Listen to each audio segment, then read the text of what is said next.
In this video, I am testing out 3D prints to see if they are actually useful and worth the filament. I will share my experiences with each model, the good and the bad, and give you my honest opinion.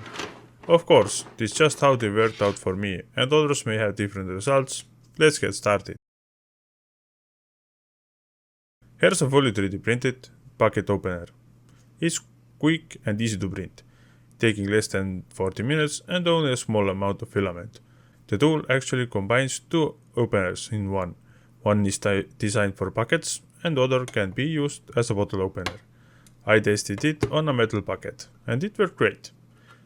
Normally I'd use a screwdriver, but that can damage both the lid and the bucket, making it hard to reseal. This tool opens the lid cleanly without causing any damage. Before testing, I worried it might break, since the opener part is fairly narrow, but it turned out to be strong enough for the job. The bottle opener side also works well, so you can open both your paint bucket and your drink with the same tool. Some 3D printed bottle openers require extra materials like coins for reinforcement, but this one is entirely 3D printed and holds up just fine. It's a surprisingly useful little tool, especially if you are struggling with opening buckets.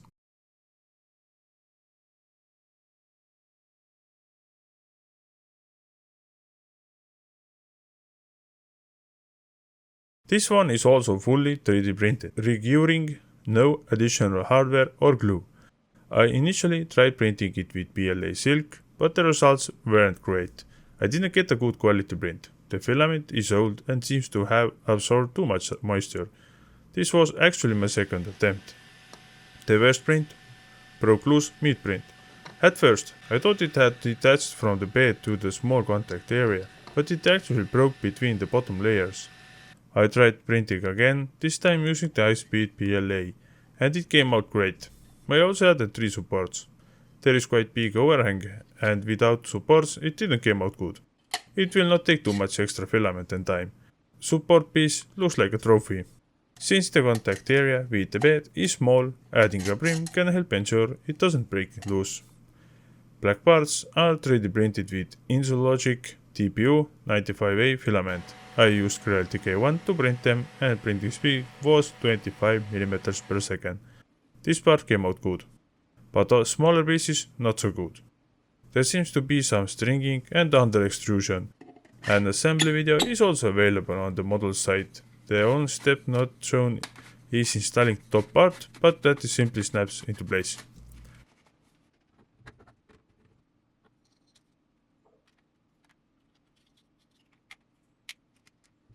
I printed this part twice. The first one didn't come out great. I tried lowering speed and it came out same. To refill the dispenser, I removed the top part since it's not fixed in place and could fall off. Then I unscrew the bottom section and take out the soap container. This soap seems to be on the thicker side, so it's possible it's not working. Adding the soap on moving parts can help, and all parts back together. On first use, you will need to prime the pump by pressing it about 10 times to fill the mechanism with soap. I did more than 10 times and nothing happened. I added some water to make it thinner, but still nothing. I took it apart once more and I didn't saw an opening at the other end. There was some soap left inside, but also stringing blocking the pipe. I cleaned it out as best I could. Still nothing happened. Added more water, still the same. I printed these parts again with different filament, and I also tried the filament about 10 hours. Prints came out much better. I filled the tube with soap and put it together.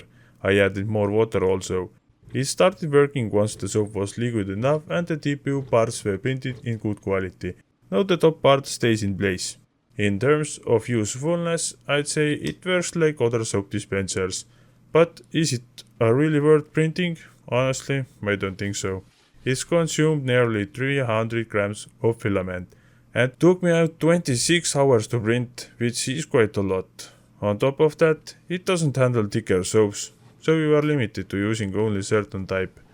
While it's definitely a cool 3D print, it's not the most practical, in my opinion.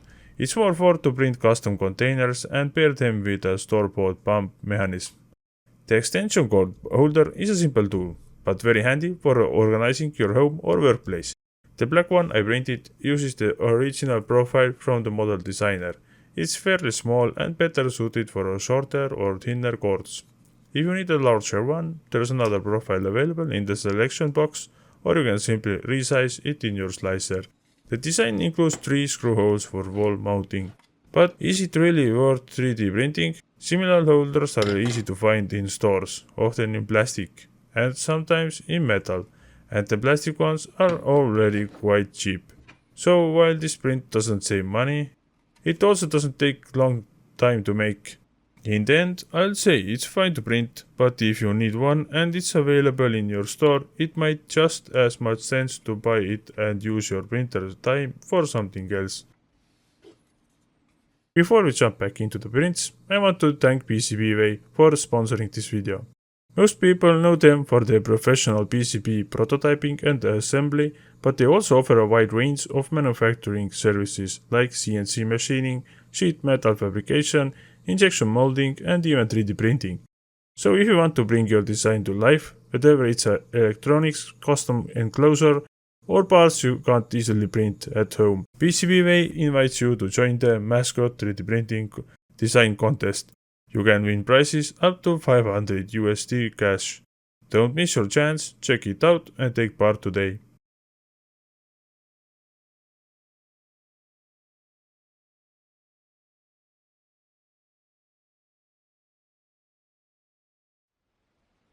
This is another 100% 3D printed model, and what makes it especially cool is that it's a print-in-place design.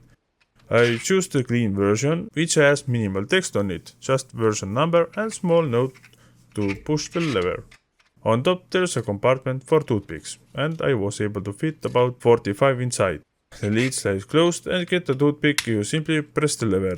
It dispenses them one by one most of the time.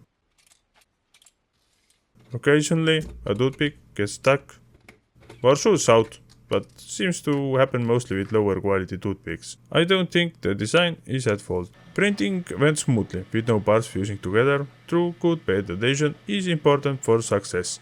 Keep in mind that not all toothpicks will work well with this design. Is it for printing? Hard to say. There are certainly more stylish toothpick holders out there, but not many fully print-in-place models with a functioning spring mechanism. The capacity is decent, though it could be larger, and overall, I think it's a fun print to try. As for usefulness, well, it's about as useful as any toothpick dispenser can be. Very handy for some, less for others.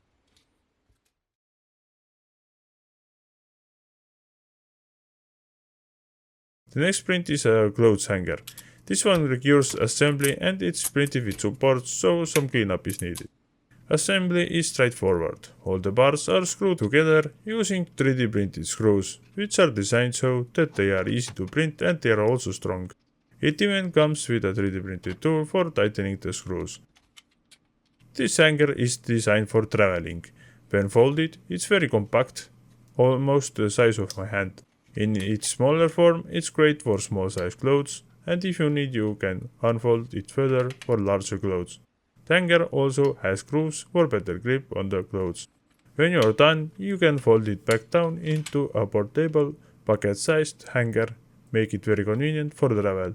The two-size functionality is also a nice touch.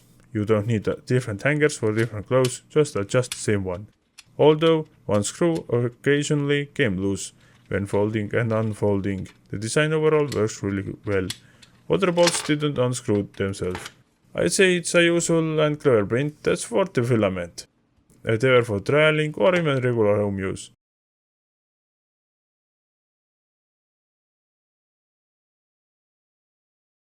The last print in the video is a 3D printed belt called Bambelt. It's fully 3D printed and designed as a print-in-place model, so no assembly is required. Though some supports needed to be removed.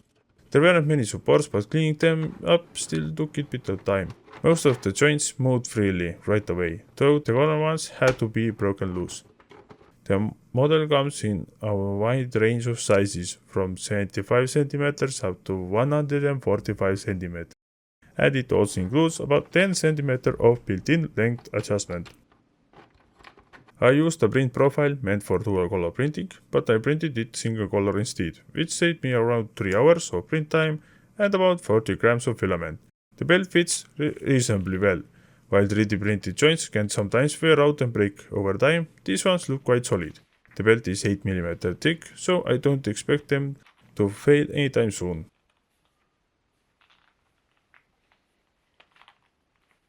My main concern will be the hooks. Will they bend or break after repeated use? Overall, I wouldn't recommend it for daily wear, since more durable materials are better suited for that. But as a novelty print, it's really cool project to show off, and since it's entirely plastic, it even has a practical use. You can wear it through airport security without setting off alarms. That's it for today's round of 3D prints. Some turned out to be really useful, while others maybe not so much. Either way, it's always fun to test and see what works. Thanks for watching. I would love to hear what you think. Have you tried any of these prints, or do you have suggestions for what I should test next?